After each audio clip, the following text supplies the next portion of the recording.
Hi everyone. Can you see my screen? I hope everyone can see it. Yes, I can see your screen, Misha. Fantastic. So I'm just going to run through quickly top 10 tips to ensure accessibility in virtual recruitment. And you'll notice that with these 10 tips, they're really just good practice. So that's kind of in line with the approach that we have in AHEAD, that making workplace and education settings more accessible really does benefit everybody across the board in those respective work and study environments.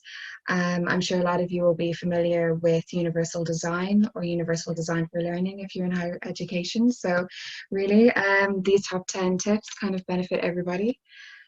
So the number one tip we have, and the number one tip for anything to do with recruitment is to ask candidates for their accessibility requirements.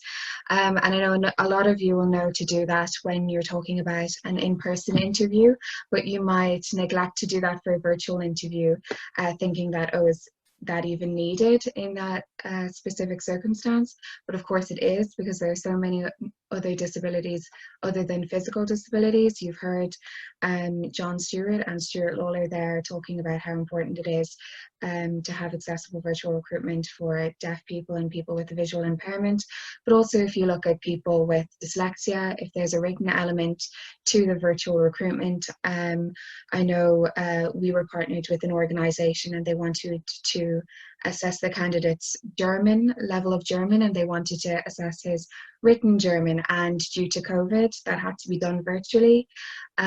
So you know, if something's written, people with dyslexia will need specific accommodations, extra time, spelling waiver, things like this. So it's very important to ask for those accommodations.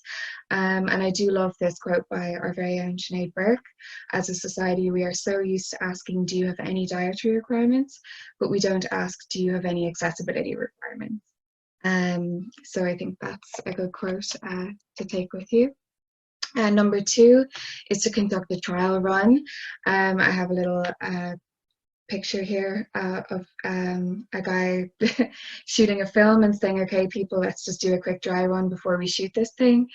That's so important. We did a trial run even yesterday, myself and the other panelists, to make sure everything was going okay, and there were quite a few technical issues to sort out. So that's really important, and something we do discuss as a team is, even if you want to delegate that responsibility, because you don't want to put that pressure on the candidate, oh, I have to, you know, dress up, do everything perfectly twice. So you might want to delegate that to the tech team, but certainly a trial run is very important. If you do that the day before with the tech team, or the same day, maybe an hour before with your own team.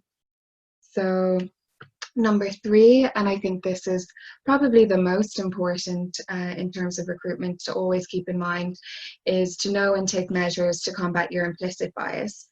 So of course that's important generally, but especially in virtual recruitment, when you might see more information or become aware of more information about the person because you're seeing them in their home.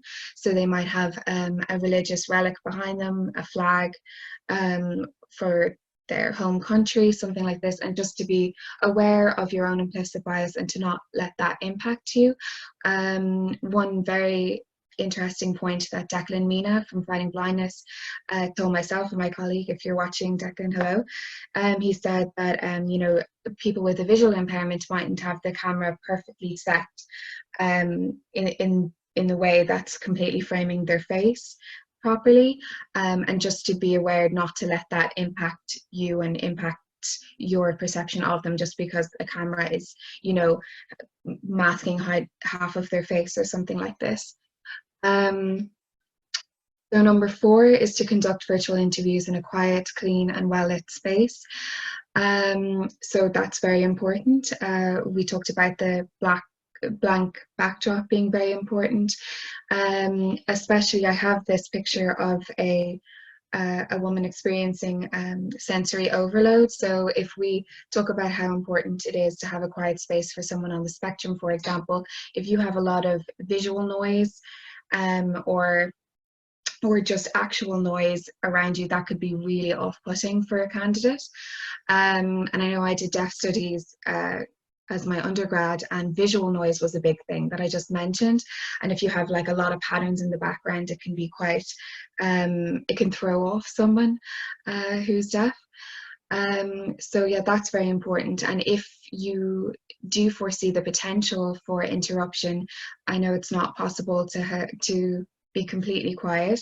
If you have children, just make the candidate aware of that. Like, listen, I have 3 children, one of them might come in, don't worry. Or you might hear one of them screaming or something like this. Just make the candidate aware, so it's not coming out of the blue. So number 5 is to be transparent with candidates. So inform candidates of expectations, timelines, and names of interviews. So, you know, we're going to be assessing the core competencies. This is how long it will take. This is how many people will be on it. Just, there's no such thing as over communication, especially in this circumstance. So I have a table here. What is effective communication?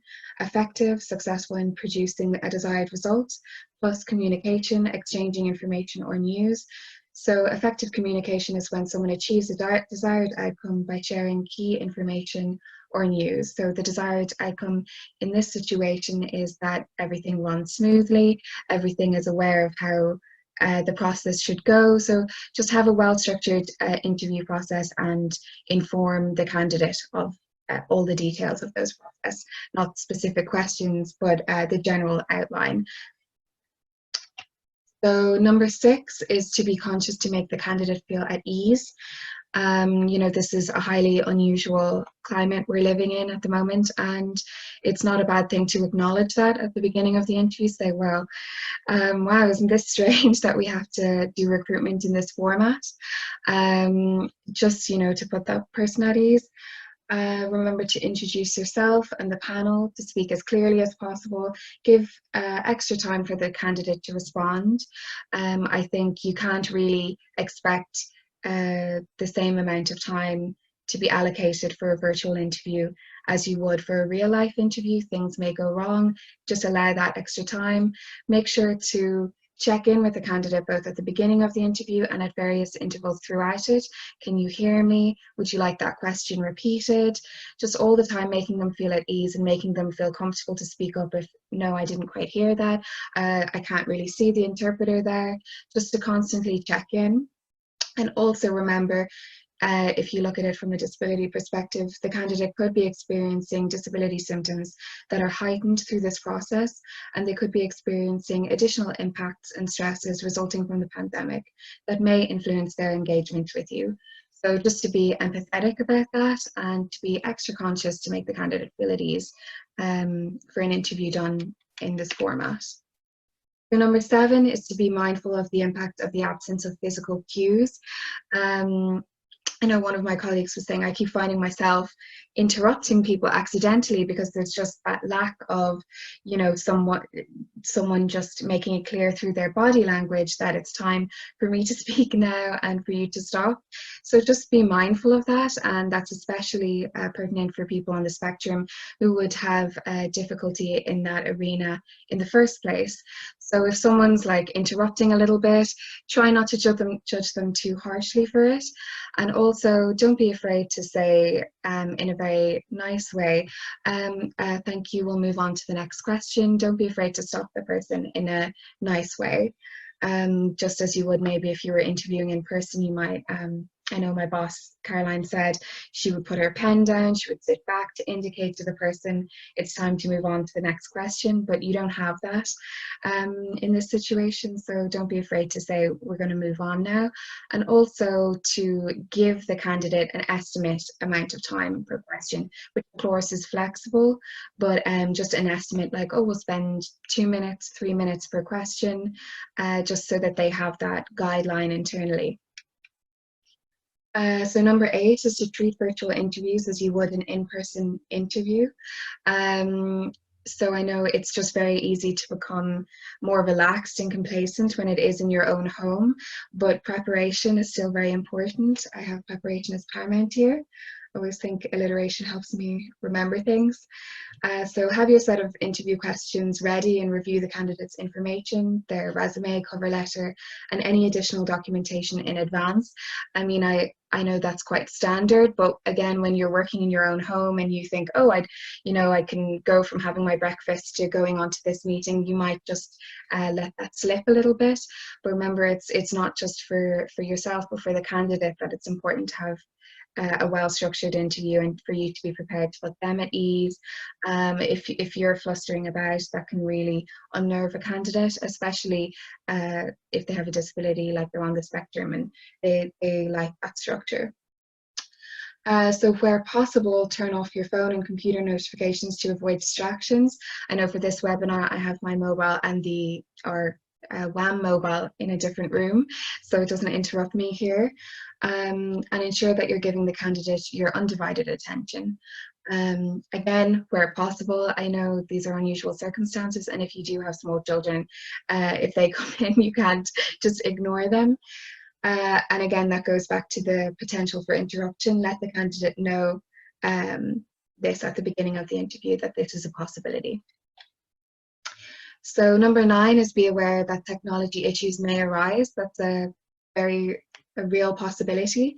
So be patient, stay calm, have a contingency plan whether that's okay, we'll regroup, we'll do this on another day, and don't let broadband issues during interview impact negatively on your perception of the candidate. So I suppose that's goes a little bit back to implicit bias, where don't conflate a bad experience with technology to a bad interview on the candidate's part.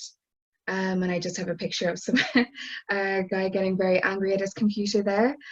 But just stay calm, and some little tips just from working remotely for 2 months that we found is, if you're having issues with broadband, maybe turn off your video. I know for myself, and I only just did this last night because I was expressing to my uncle that I was worried that the broadband was going to be an issue, and he said, are you actually linked into your internet, or are you on wireless? I realized I was on wireless, so I have now a plug that's directly plugged into my modem. So that's one little tip there, that I definitely feel my internet was much quicker today. And number 10, so it's kind of moving forward, be ready for the possibility of remote onboarding. I know if you haven't done it before, the notion of a new person starting without coming into an office and meeting with the team, it might seem impossible, but of course, if you have remote workers, people who employ those have done it. And this is a very new and altered world we're going into, and I think we're going to see a lot more remote working, remote processes, not just recruitment, but onboarding as well. So, some tips you might want to think of is, write a thorough welcome email, have everything set up with HR, have a solid work plan. What are you going to do in your first week, your second week? And also, of course, when you're thinking of remote onboarding, be conscious to apply those same accessibility measures to them as you would for recruitment, and as hopefully you would for the workplace as a whole. So that's me. Any questions or comments, Caroline? Thank you very much for listening. Rachel, that was brilliant. If you wouldn't mind just stopping your screen share, there is a question that has come into the chat box from Tara. So she just said, do you have any tips on how to manage the situation if you see a candidate is becoming, I suppose, agitated or somewhat? Yeah. Is there an alternative that employers can do? So do you have any tips to manage that situation if you feel that they've become agitated or a little bit unnerved? Yeah, I mean, my first tip would be to be patient. Ask them, are you all right? If it gets a bit serious, I would say, listen, I'll take that executive decision. Let's regroup. Let's do this at another time. Again, mental health is skyrocketing amongst this pandemic. If you have someone on the spectrum, if there's a sensory overload and they're experiencing a meltdown, certainly as an employer I might make that executive decision to let's end this now and let's do it at another time, and make sure to message them afterwards, like to set it up and to make sure that you don't think badly of them for this, and to always be polite and calm throughout. That would be my tip. Brilliant. Thanks very much, Rachel. I don't think there's any more questions. We just had a comment from Susan saying, you know, excellent tips, and it's actually applicable for all interviews, regardless of whether someone has a disability or not. And I would certainly agree that, you know, very much in the head, we do promote kind of universal design for learning, certainly within an education context where, you know, changing, you know, the way you teach and offering different formats actually works better for everybody and not just people with disabilities. And I'm sure the other panelists would agree.